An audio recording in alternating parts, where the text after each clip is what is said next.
I have 6:05, I'd like to call the Baldwin City Council work session for September 9th to order, please. The first item on our agenda is the pinning of Lieutenant Hayden Benfield and Chasten Parson. Acting Chief Ross, are you going to say a few words? Yes, ma'am. Thank you. You guys will go ahead and come up.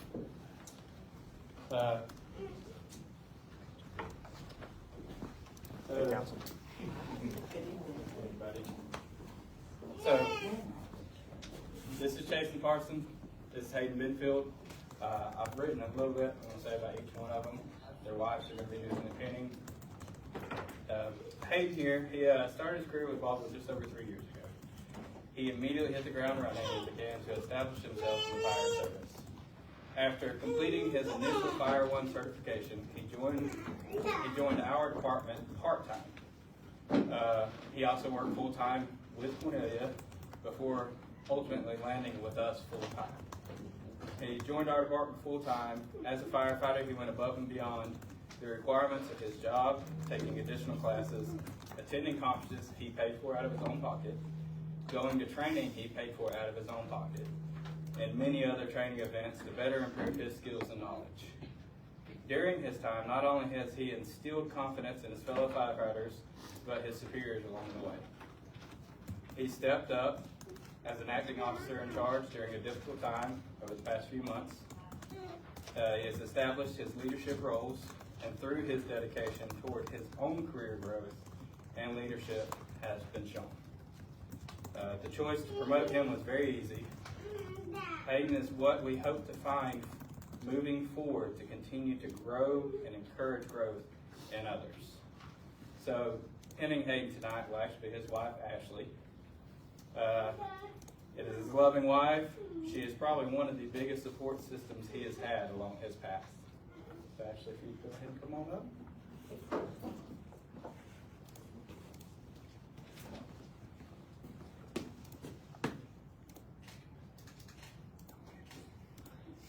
You can just stab it right there.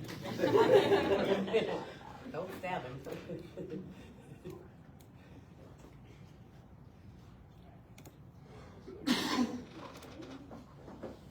So just so everyone knows, these shirts have reinforcements right where all this stuff is. And it takes 5 to 10 minutes sometimes to get something through it. Should have told him to pre-make the hole. They have holes, but then they put plastic behind them. Oh. Very good.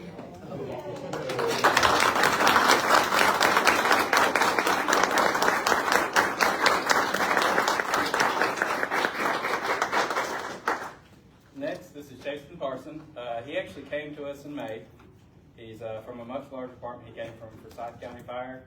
He also served for as a tillerman now. A tillerman is actually a very hard job to acquire.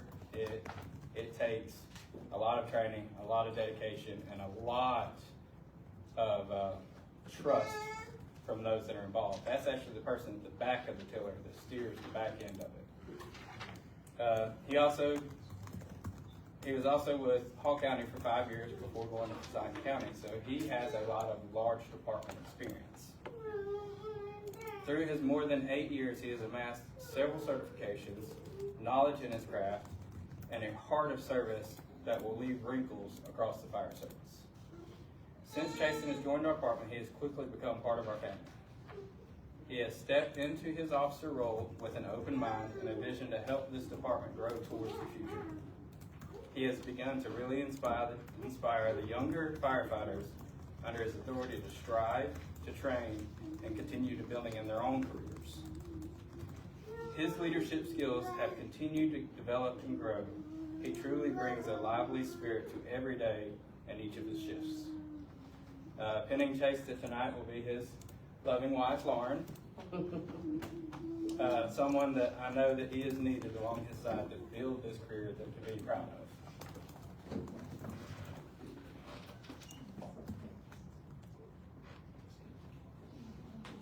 And she shows you love,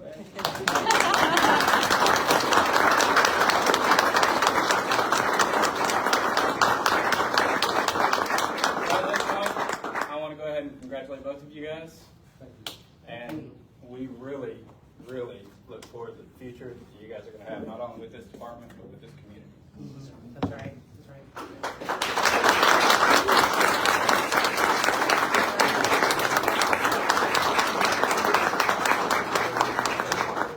I would too, so go ahead. Okay, great. Well, you go ahead. I'd like to congratulate our new lieutenants. It's absolutely wonderful news. But I'd like to direct my comments to the wives and the family. Thank you for allowing your spouses to work with us. This is a job that most people cannot do. Your family is running into danger when most people would run away. And we thank you for allowing them to do this, for being the support at home. This is really remarkable. My grandfather was a firefighter. I know what my grandmother went through, and those were some hard days. So thank you from the bottom of my heart. Thank you on behalf of the citizens of Baldwin for allowing Jason and Hayden to be part of the Baldwin family. And we're really excited for you and to see what you're going to do in the future.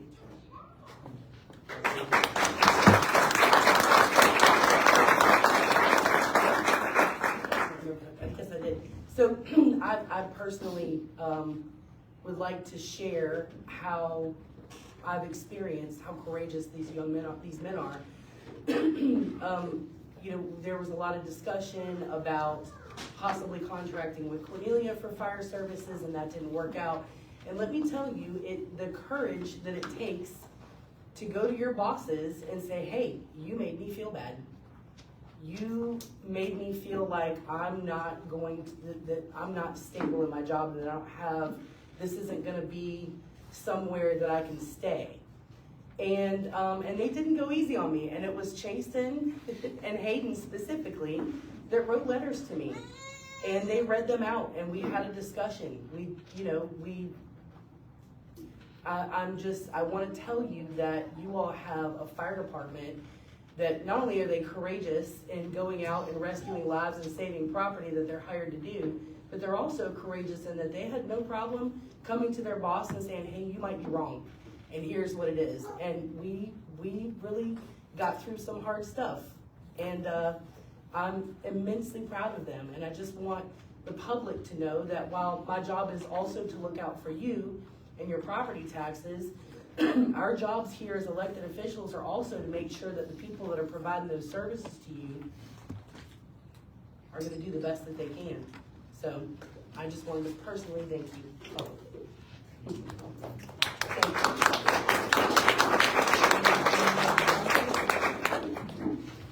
Congratulations again. The next item, public hearing, we will actually have a public hearing in the council meeting. Under old business, Cochrane County Animal Control invoice, Ms. Master.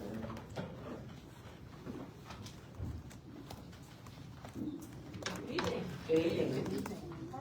On page 1 of your packet is the outstanding invoice for the FY25 animal control services that we spoke about at the last two meetings.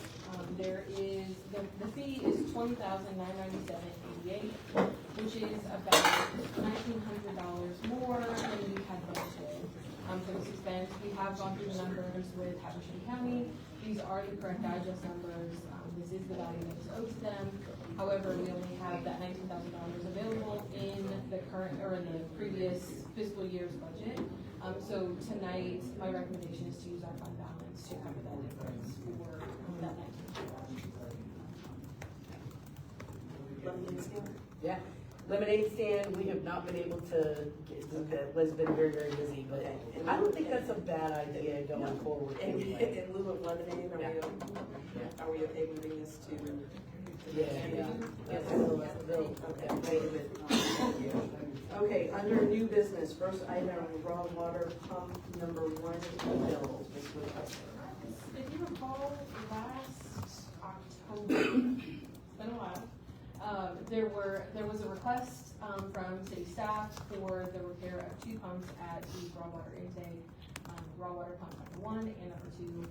What was presented to council was an estimate for those repairs with a way to pay for it, that being the system grant. Yes, system connection fees. And, so we finished the rebuild of pump number 2, earlier this spring, and that cost came in higher than originally anticipated. Pump number 1, has gone in for service since the completion of raw water pump number 2 being completed. And we have the new estimates for raw water pump number 1 to be repaired. If you look at,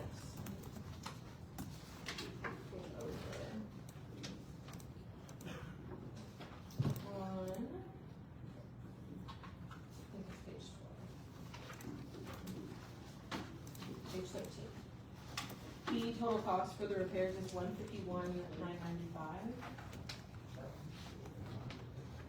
Right?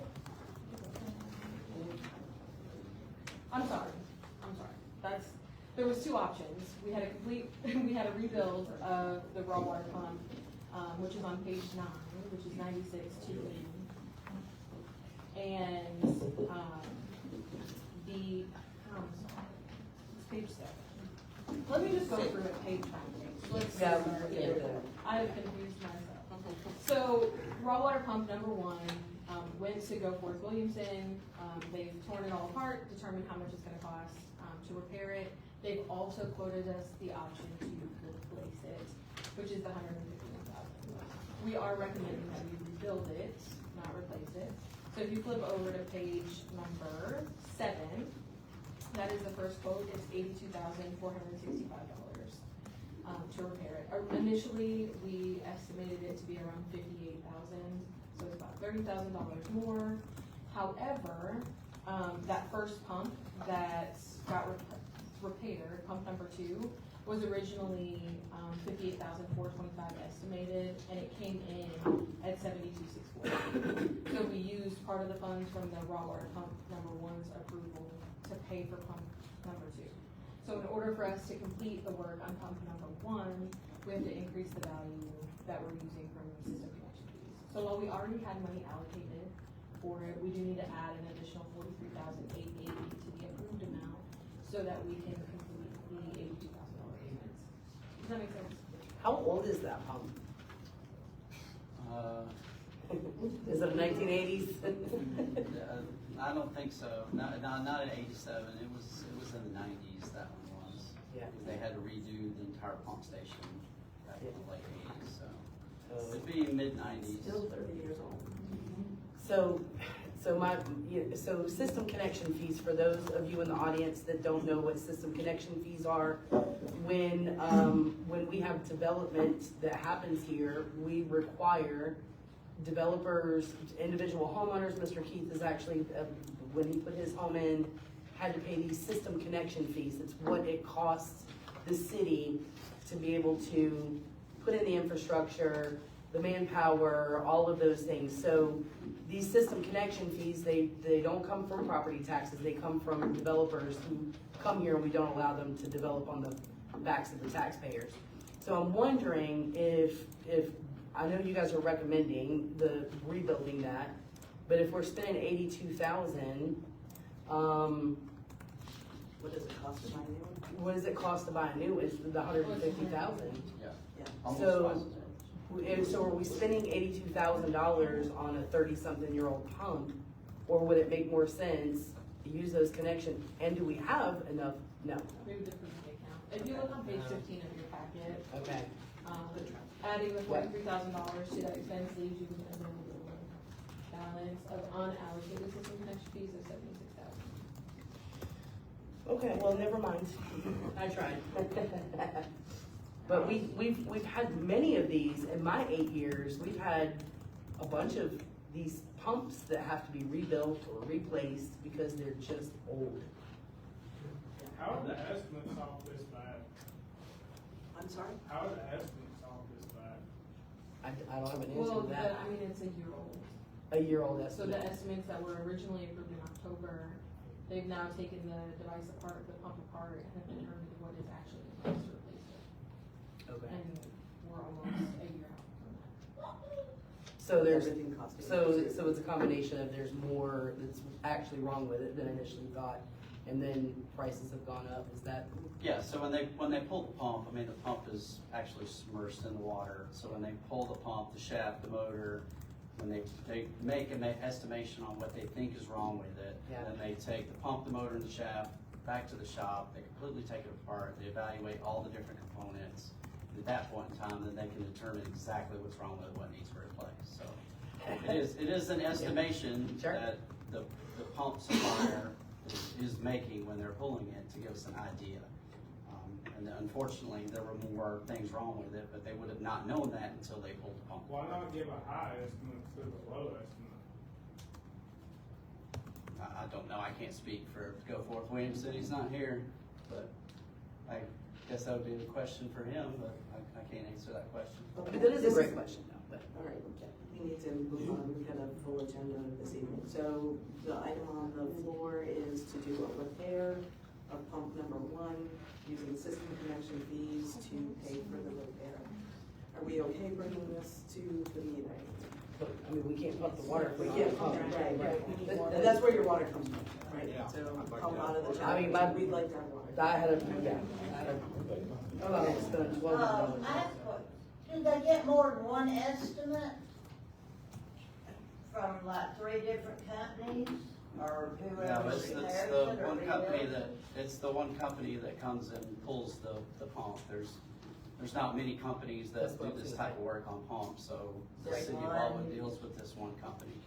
It's like, And Fletcher, these are like, if you have a well, and you have a little pump in your well, these pump how many gallons a day? or per Per hour. day, yeah, Per so, hour? yeah, they're pumping about 1,500 to 2,000 gallons per minute. Okay. So Yeah, this so is- it's this a is lot the different. That's correct, these are, Adding, the bundle that we have for all of our officers for the SRO, for the school resource officer that we've hired. They have to have the same gear that everyone else does in our department, so we're adding this, to our contract with Axon. However, these expenses are fully reimbursed by the school board. Right. So while we are paying for it up front, it is being reimbursed by payment from, Howard That was a great partnership. I'm very thankful for that partnership, because it was more benefit to us than it was the school board. Quick question, our, code compliance officers, Axon equipment, can we not just repurpose that? Or that actually does not even It in the would same need- department, is it? Yeah, that was paid for out of the code compliance department. Right. However, if you are anticipating hiring another code compliance officer, you would still need that. And again, this is paid for by Yeah, the but school can I- system. I can answer that one. So Ms. Alice, on that one, good evening, Councilman. Good.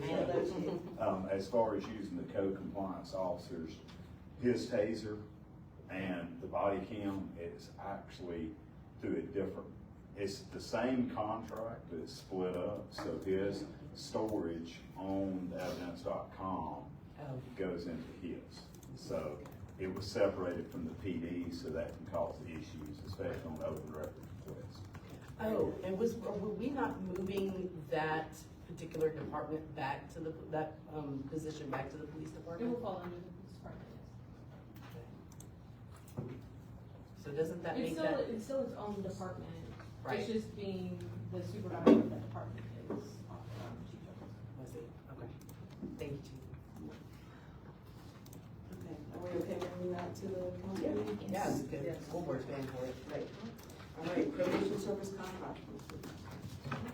So our current probation company, has resigned from their services, they've taken on a larger client, can no longer handle our workload. So we reached out, there's only 2 different agencies that, are in this area that have availability to be our probation company. The first company is CSRA, which is a for-profit company, just like the one that we, just ended our relationship with. And then there is Alto PD, which is, through their government agency. Those are the 2 contracts. We've presented both of them, for your consideration. It is our recommendation that we go with Alto PD. The costs borne in this contract are all taken on by somebody being issued probation and having to pay that fee directly to the probation company or agency. So there's no additional cost from the cities,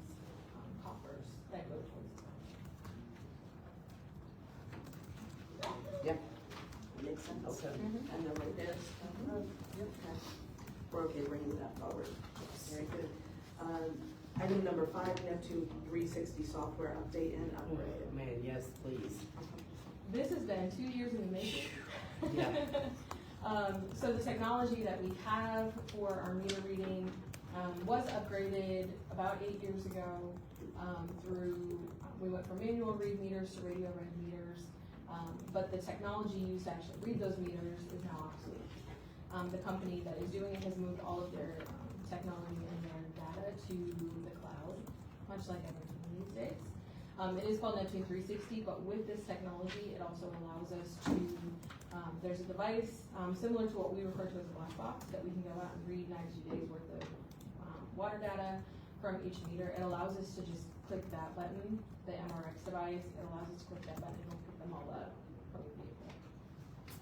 Which you can do it with a handheld, but there's some radio interference with that. This one just enhances that.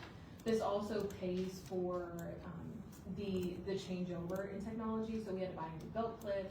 I don't know if you come by City Hall and saw what the black box actually looks like, but it just got taped together.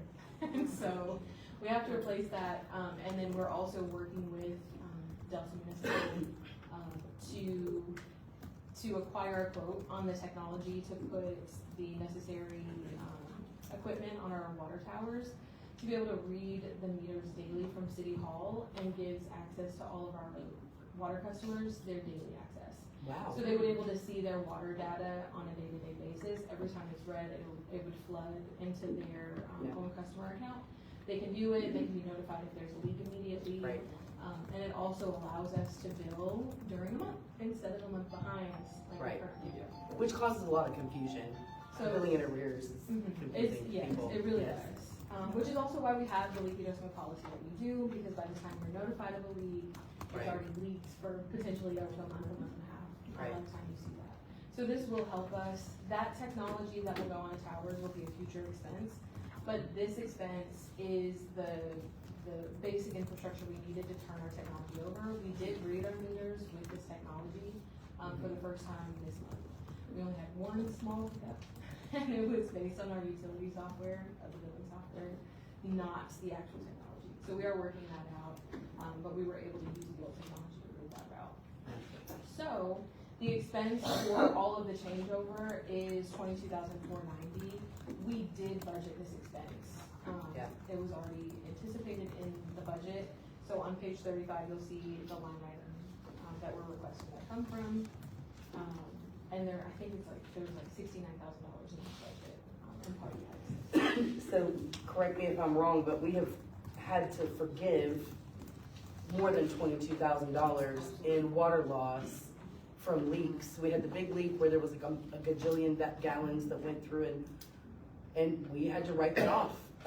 So also something that, there are people that will pay for leak detection in their individual houses. This eliminates that. So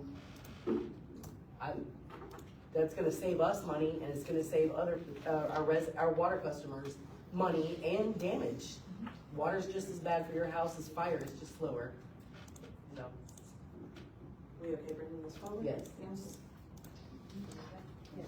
Next item on the agenda is commitment of funds for police department vehicles. These are the two Chevy Silverados, I'm just calling them Tahoe. The two Silverados that we bought earlier this year. Part of the enterprise agreement requires only 50% of the actual upfitting of the vehicles can be capitalized into the lease program. The other 50% has to be reimbursed by the city.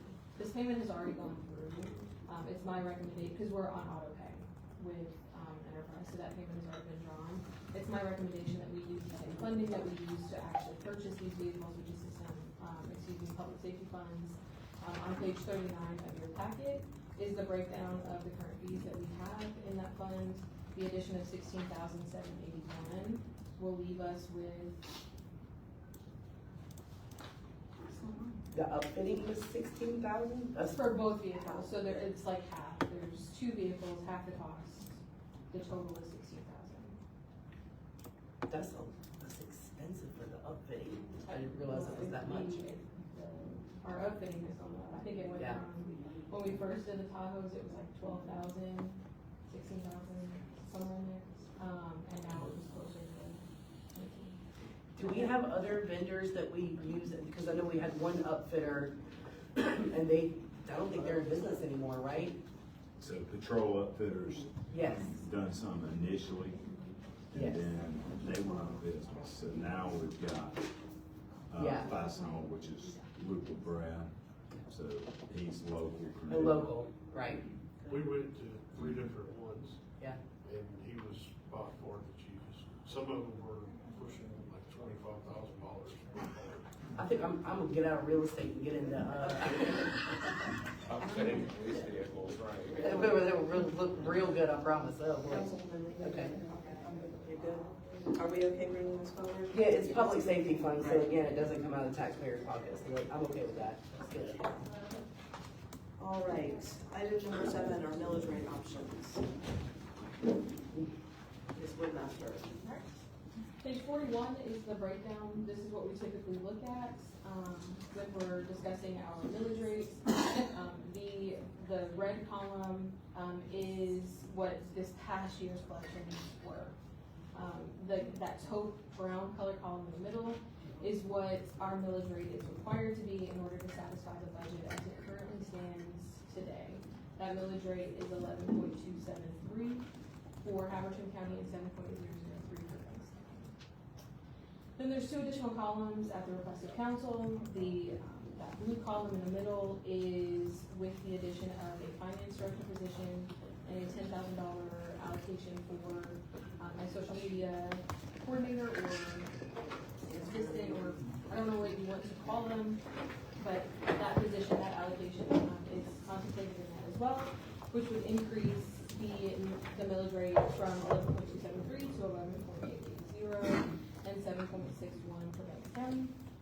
And then there's a green column that includes animal control. Should the council choose to add that back to this year's budget, there has been some discussion on it. So we put that in this breakdown so you can see what those values would look like. If you notice, about halfway through all of those columns, you'll see what the exemptions are. For 2025, we went from 2.3 million in exemptions to 6.8. Most of that is due to the floating homestead exemption that is now in effect for our city. Same thing with Banks County, we went from 1.3 million in exemptions to 1.8. That floating homestead exemption has already been taken into account, but that is that. Any questions? Yes, the social media coordinator, I think with, we've talked about having the chief administrative officer and, a finance director, because those 2 positions need to be split up. But then the social media coordinator, I don't know that we're really in a position financially to have a social media coordinator. I just don't. I mean, originally that position was for an administrative assistant for the chief administrative officer, which was serving with everything, finance director, HR, all of that. Now that those positions are gonna be split up, I don't know that I'm not okay with having an administrative assistant, because the person that comes in needs to be able to just do that job, or it needs to be left. It's not administrative assistant. It started first. Oh, this is a part-time. Yeah, I'm this sorry, is I forgot about the, It's yes. like 10 hours. So it's not an employee, Right. it's 10 hours, and what's the number that's added to It's that? $10,000 for the year. Per year. So I don't know, you guys want social media coordinator, or do you want an animal control person? Well, Because the issue is communication. I mean, we've heard over and over again Yeah. from the citizens that communication has been an issue without having the social media coordinator to post if there's a water leak, if there's, Yeah. things that are going on in the city. We had the presumed active shooter on 365 and the highway was shut down. I mean, the social media coordinator would be able to post, get on Everbridge. If you've not signed up for Everbridge, make sure you do that. I don't know, it's an extra $10,000, and I'll be honest, us changing our meetings to 1 meeting per month sucks, because it's this long agenda. We're gonna be here for a couple hours tonight, and it's $10,000, are we gonna, we've got the Everbridge now, do we need a social media person? Somebody needs to post Everbridge, somebody needs to maintain that, so. Can our new city manager not do that? I mean, I'm just saying, like, if we gave up, $10,000 in meetings, and this is a lot harder, and then we're talking about a social media person, I mean, Yeah, no, I think we were I'm just just trying, splitting hairs, but yeah. I think we were just trying to make sure that the communication with the residents Yes. of the city was accommodated. Yeah, You know, if you don't have Facebook, if you don't have, yeah, you know, I don't know, So what does it, how much does $10,000 equate in a mill? So if the mill is $130,000 as an example, I think it's somewhere around there, 1 mil. So 10,000 would represent, 0.7 or something of a mill. It's very small as far as how it would impact any Sure. tax increase. yeah, like drops in a bucket. Right. But you get enough drops in a bucket, you have a couple cups. do the benefits of communication outweigh that? I don't know, what do you guys, Our taxes have went up so much, we don't need anything else added to it. Right, That's exactly. why we're all here. And most people don't even know what, The you know, they communication- don't even look at some people don't even have the internet, so they could care less. The majority of older people are not gonna sign up for the everything else. We need How are you gonna know what's going on if we don't do the social media and you don't do the Everbridge? Those are our, Nobody even know what social media is. Here's the problem, the trust has been broken between y'all and us. Yeah. So if y'all post something, we don't believe it, we would rather talk to each other to find out the truth.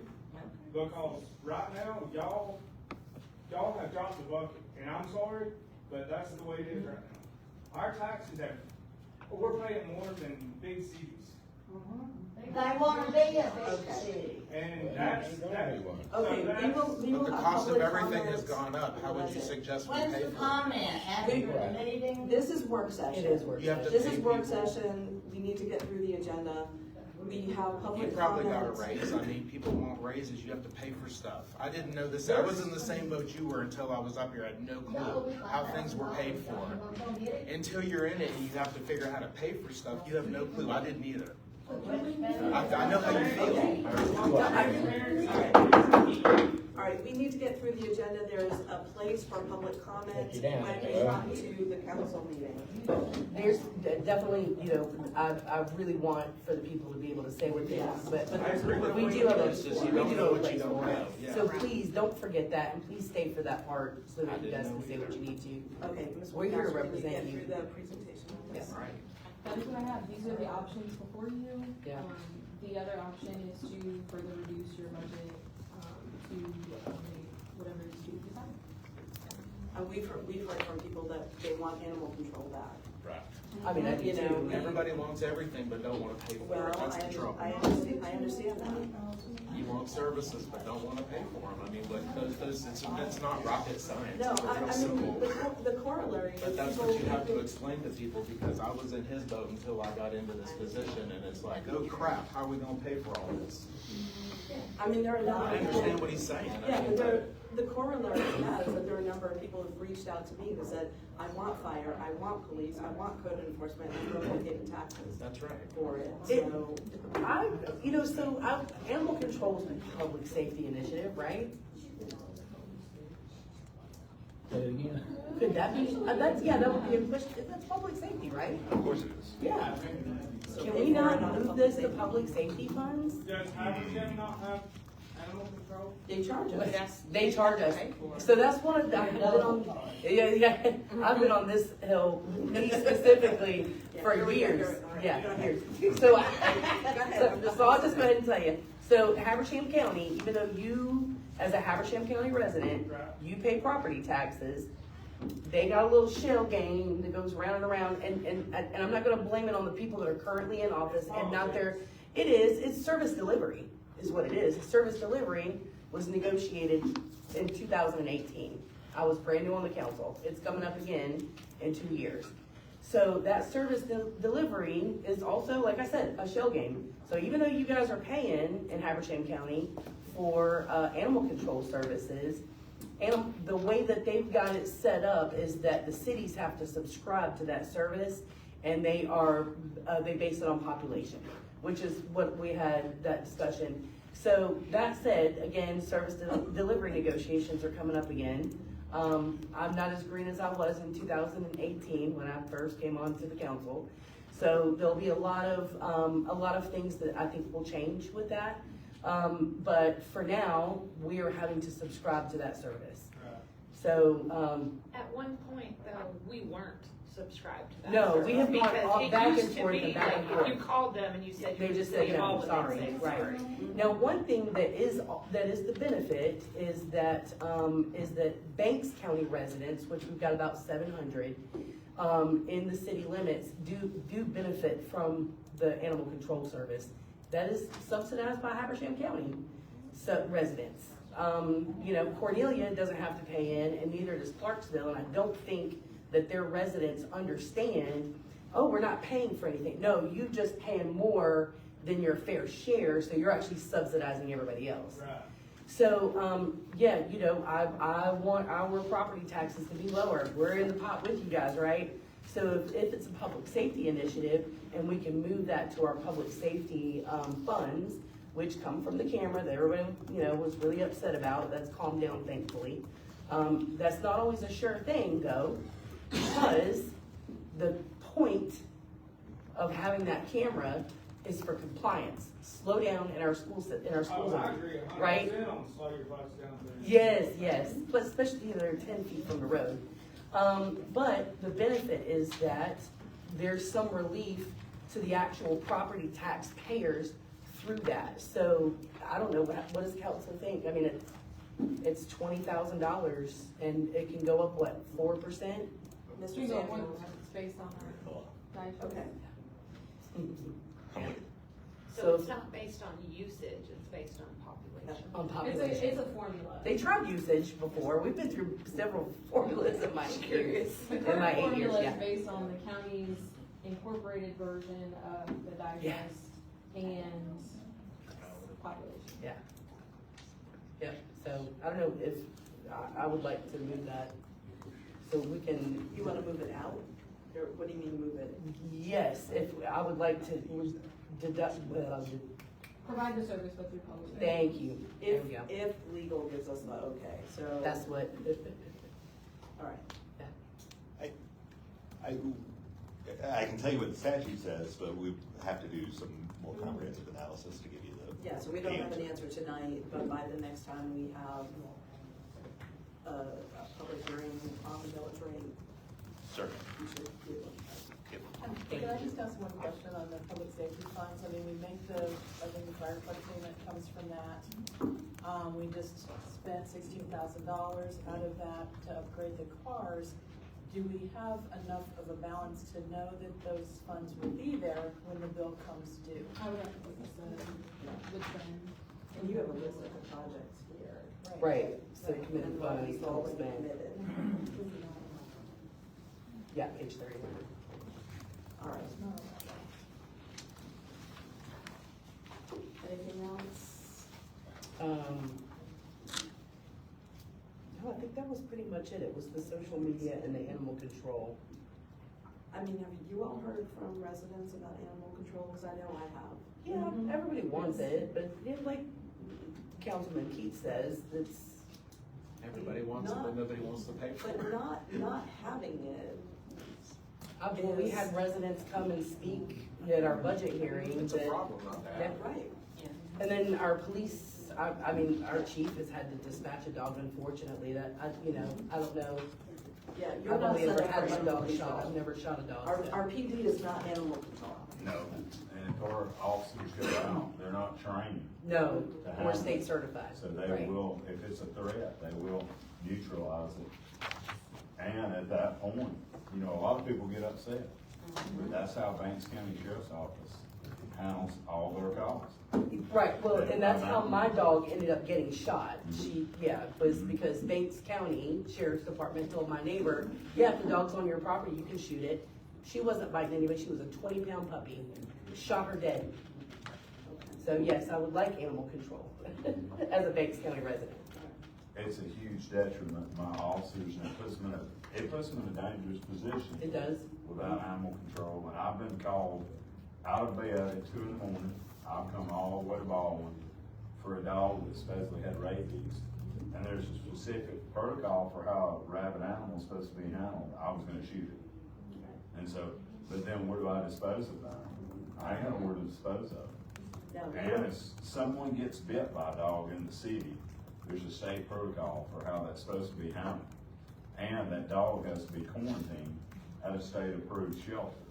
Guess what, if we don't have that, the agreement, they will not house the dog, so how do I, as a chief, how do we properly handle a dog bite?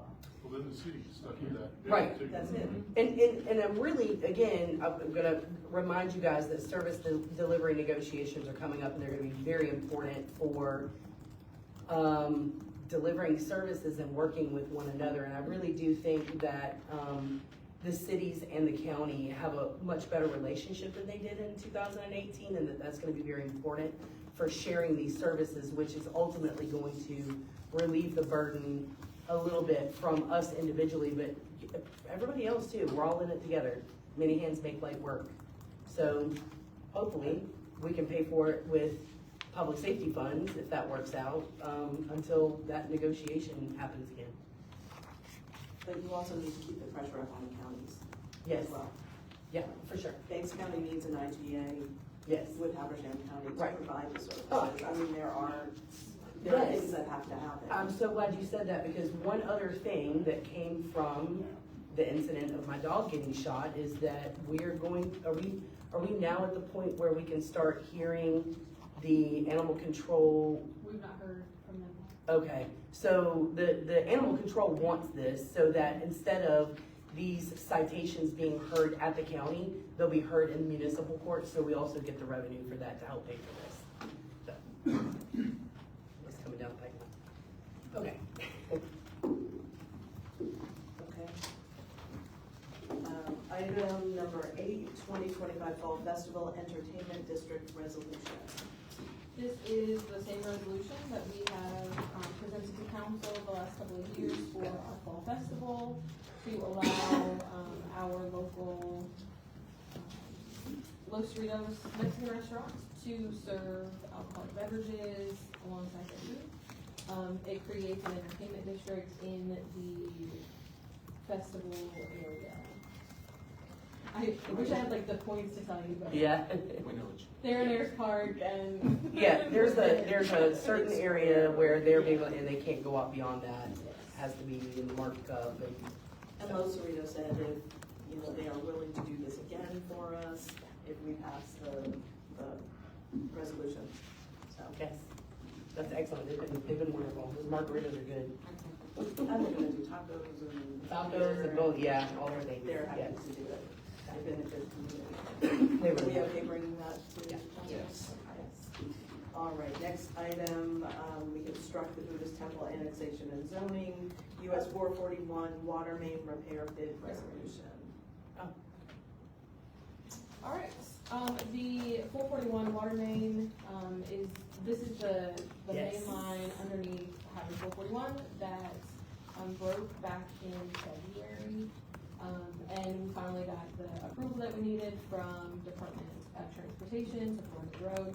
And then we had to go through, acquiring bids. We had 2 bidders. If you look on page, I have it, 47 of your packet, there was 2 bidders, Dale Construction at $371.5 and Keener Construction at $434.71. For this project, it is our recommendation that we go with Dale Construction at $371 to complete this project. We did submit to JIFA for a JIFA loan Yes. that has been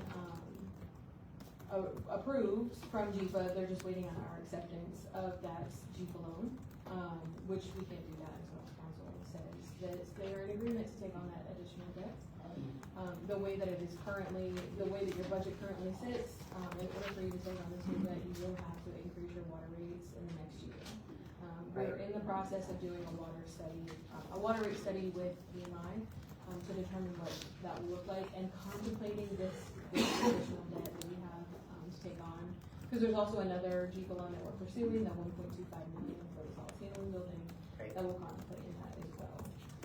So this project, our goal tonight, or our recommendation tonight, is to award the bid to Dale Construction so that we can get those contracts signed and begin, have our pre-con so that we can begin work on repairing that line and restoring our water system to its full service. So as far as the GFA loan, just to kind of knock that out, the conversation was we were looking for, GFA is Georgia Emergency. Environmental Finance Authority. Sorry, thank you, environmental. I've got emergency in my head because this is the first part of replacing those lines going down the mountain that was such a huge crisis back in July. So I'm really excited to get this part done. That's gonna be fantastic. This will also, if I'm not mistaken, Fletcher, when something like that happens, this repair will help repressurize the lines a little faster. Because that was why it was taking so long, is that as Scott explained in one of our meetings. However, Ms. Woodmaster, you said that you found, we've got Banks County SPLOST. No, it was my hope that we could use Habersham County SPLOST for it, Banks County SPLOST for it, but the line lies in Habersham County. So we can't use Banks County. But it serves Banks County, still can't? I know. And it was, And it turned out not to be a principal forgiveness loan. That was That's my correct. next thing, is that That's it's correct. not. It is a $545,000 loan. That's not to say that we will need the entire loan. For this project, we have the 371 anticipated for this contract.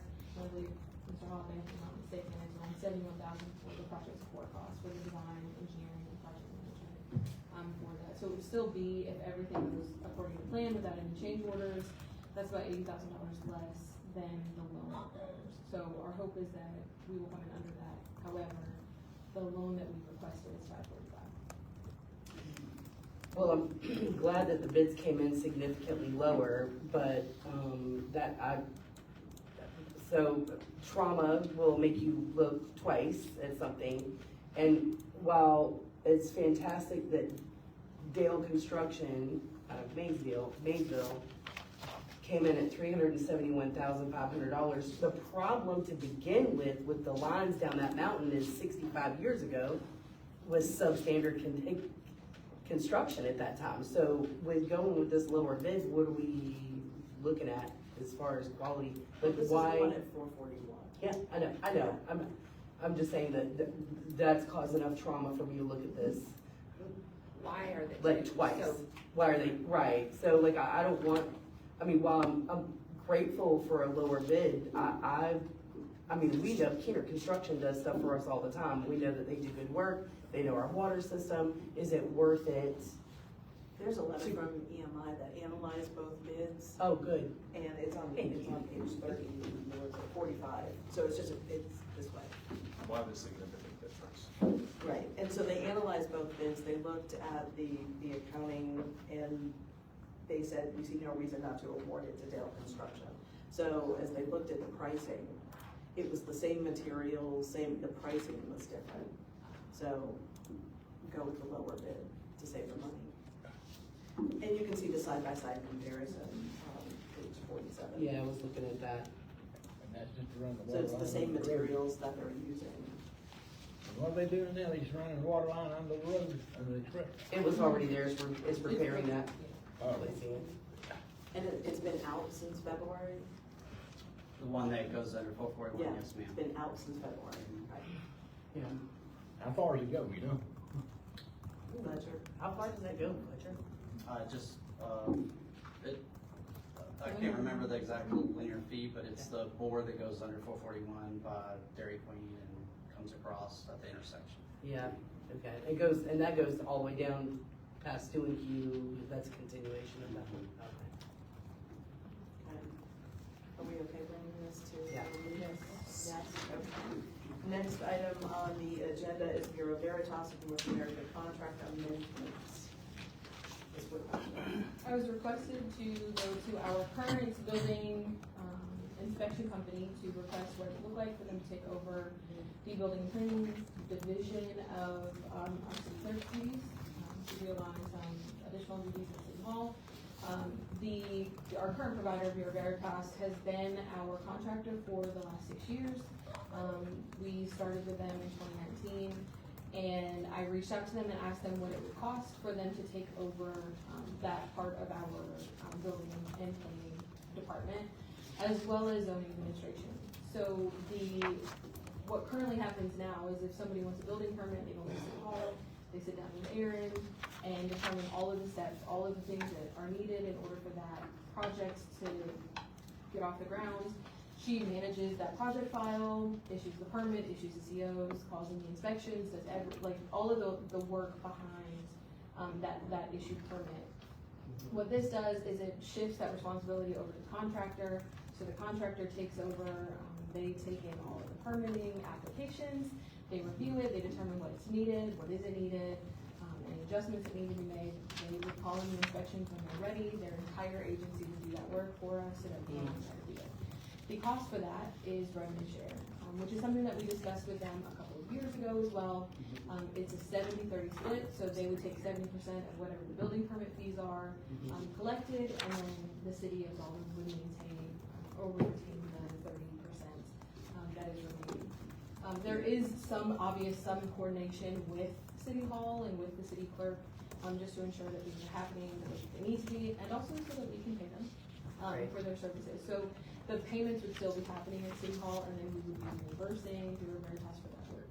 Additionally, we asked for them to take over the annexation and zoning administration for the city, so anyone who's wanting to annex into the city or rezone their property in the city would go through this company in order to see that through. They would follow all of the same rules and regulations that the city council has before them, and that is at a cost of $125 an hour.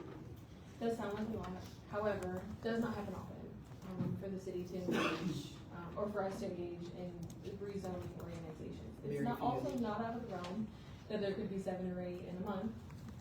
We've had 3 or 4, so that could happen, but the likelihood of it being a consistent expense is slim. They can also help you rewrite your zoning ordinance and give you some guidelines for different procedures that they have that work in other areas.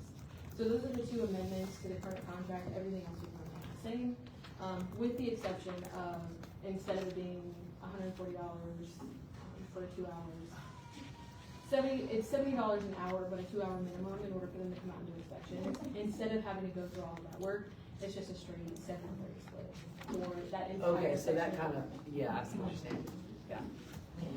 So, and Bureau Veritas has been incredible. They've been with us 7 years now, 6 years? Yeah.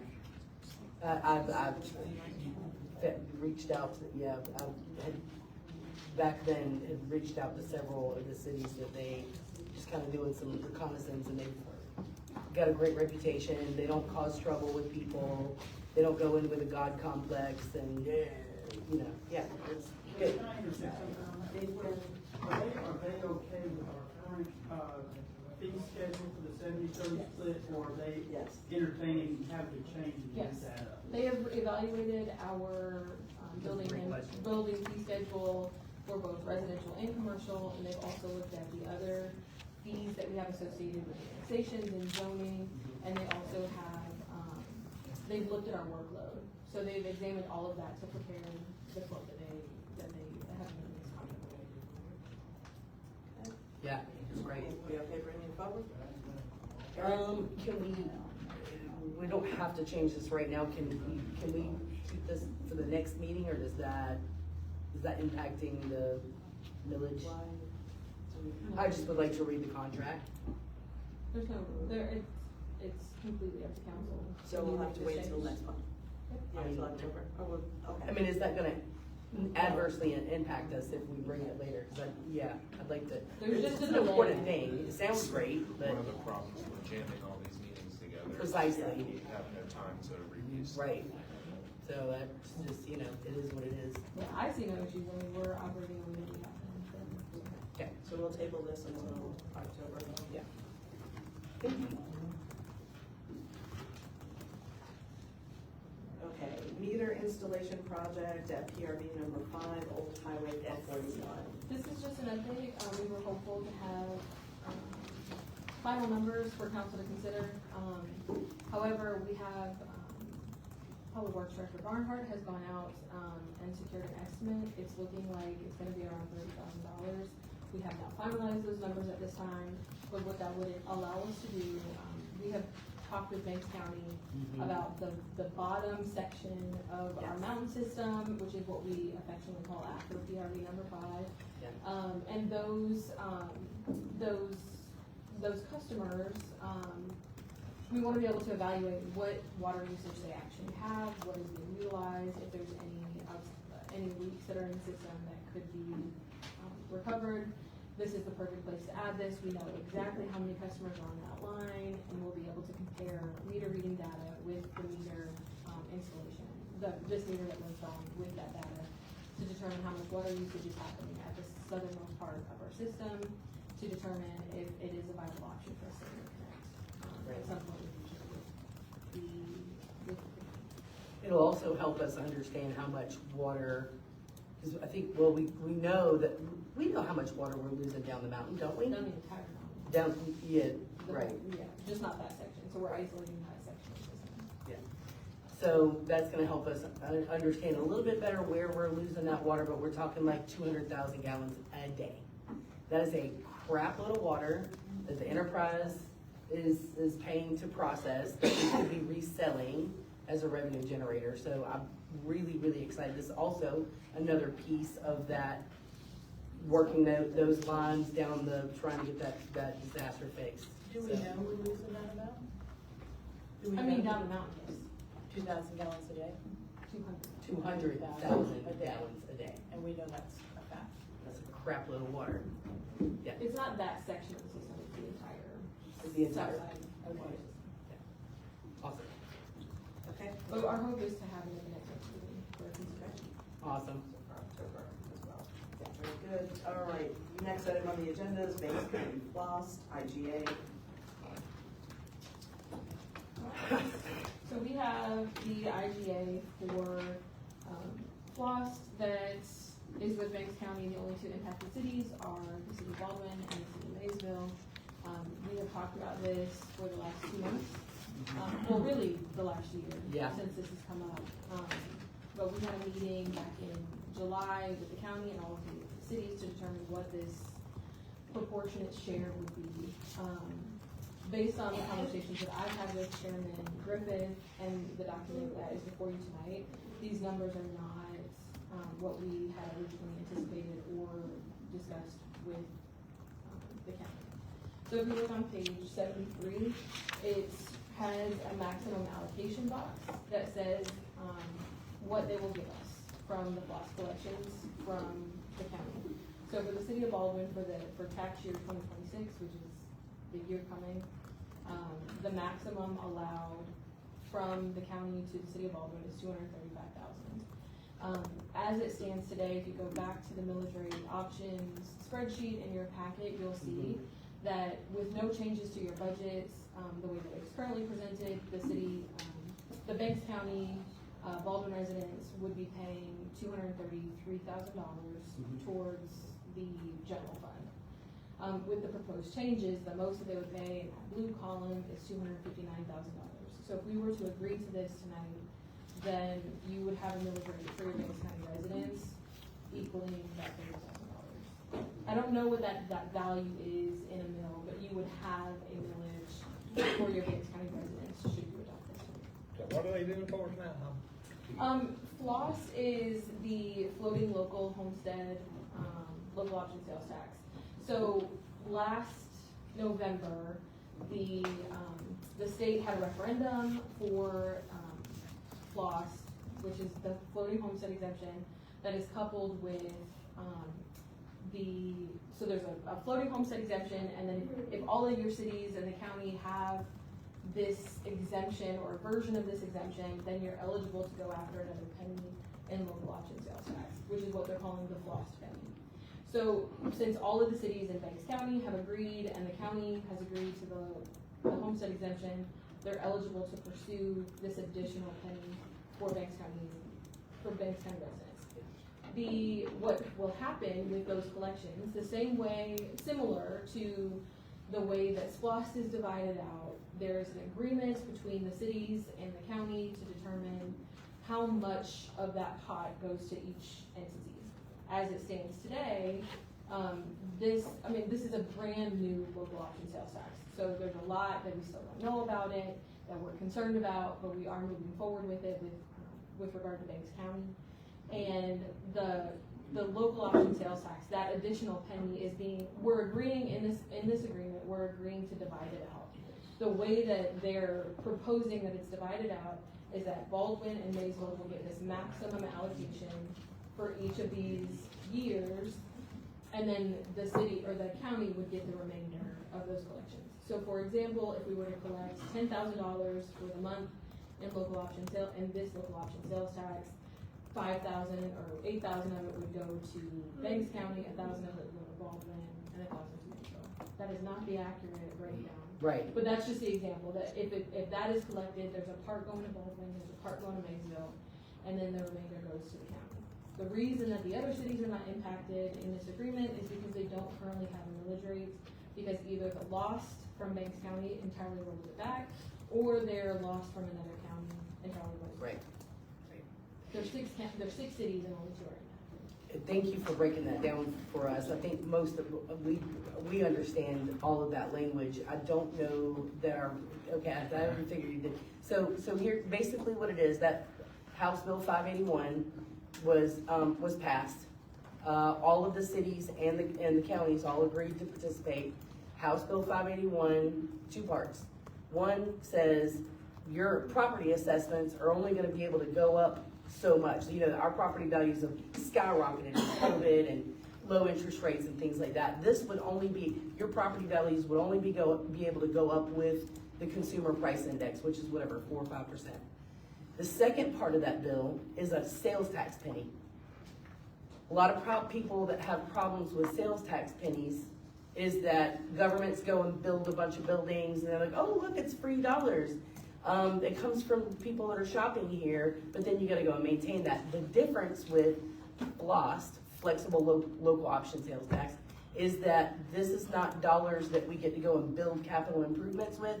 It is a dollar for dollar rollback on your millage rate. And what this particular, because it's $235,000, well now if the millage rate goes up, it'll be $259,000.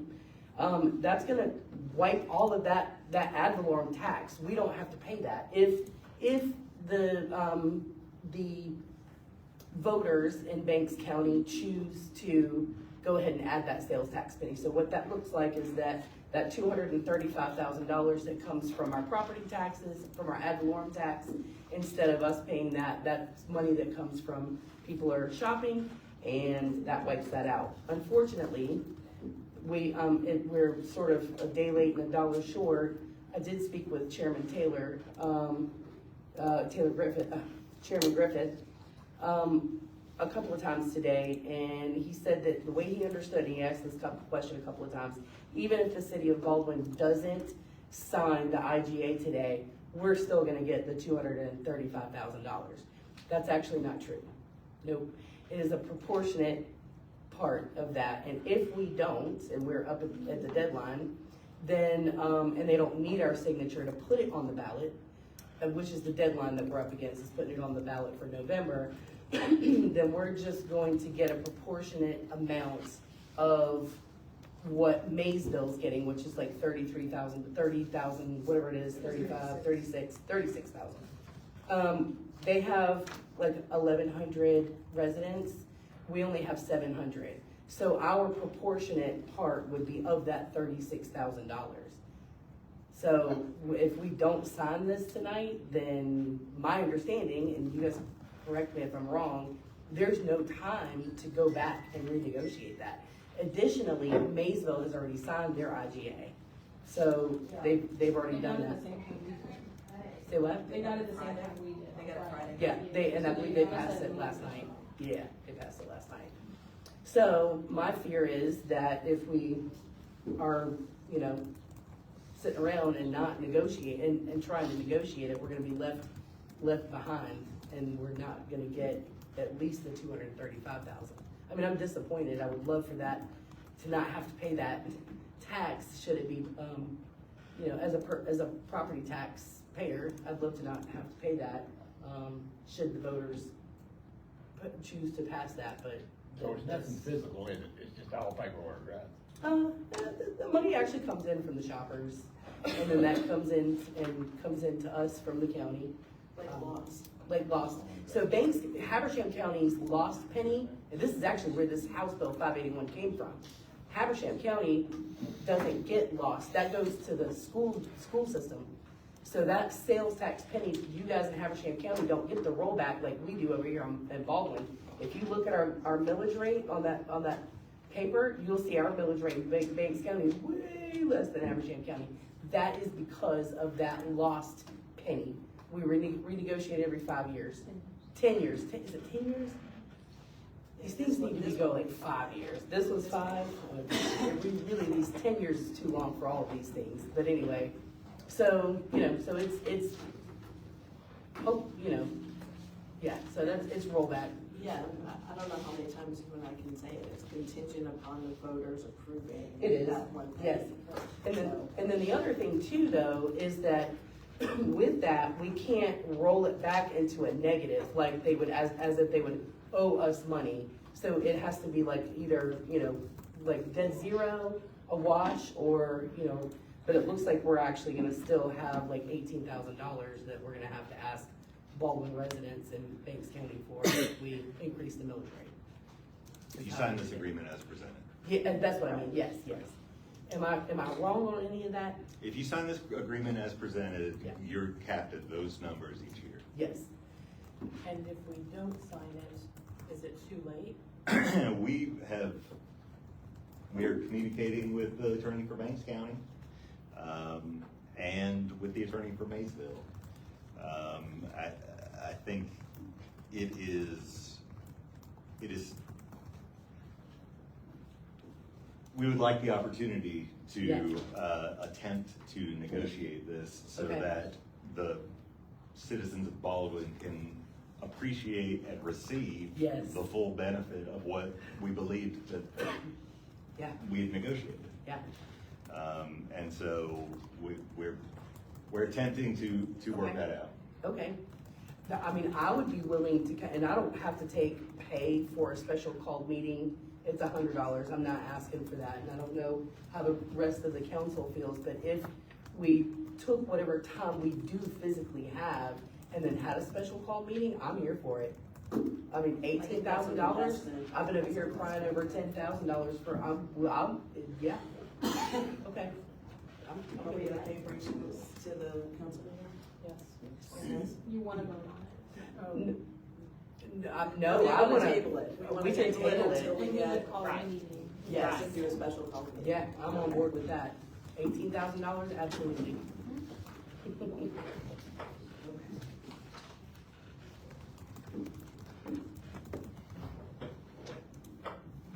All right, next item on the agenda is paving, public works paving and fencing projects. So we do have a quote that Public Works Director Barnhart did provide on page 81 of your packet in order to pave the entirety of the Public Works building. As you know, it is currently gravel. This project, at some point in time, will happen. The reason that it's coming before council now is because of the way the budget was adopted. It requires that we move our utility billing clerks over to the Public Works building. And in order to do that and remain in compliance with ADA provisions, we do have to pave that parking lot, and then install the fencing, not for ADA, but install the fencing to keep people from driving where the heavy machinery is. So with that, the quotes that we have is $157,780.89. That is the all-in cost. Council does not have to do this, but the only option to fund this is through your Habersham County SWAC 7. We have the bucket, I guess that's what you call it, but we have that allocation for the Public Works building, so it would be appropriate to use that funding should you choose to. You also have additional funds, or allocated funds for paving and street repairs in the same spot. So it would be appropriate to use this funding mechanism for it. But this is a decision council needs to make if they want to relocate the utility billing clerks over to the public works building or keep them at City Hall.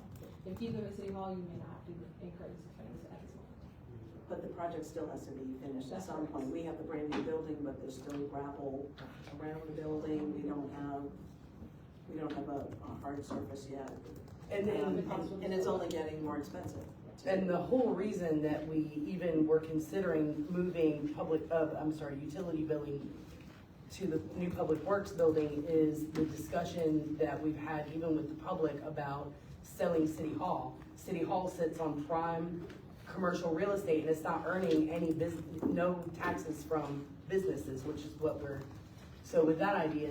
We also made this decision so that Scott did not have to hire an administrative assistant. That was originally his budget. So those ladies that are currently employed with us would become his front office. More of the public. And we moved those lines to public works out of the Right. general fund.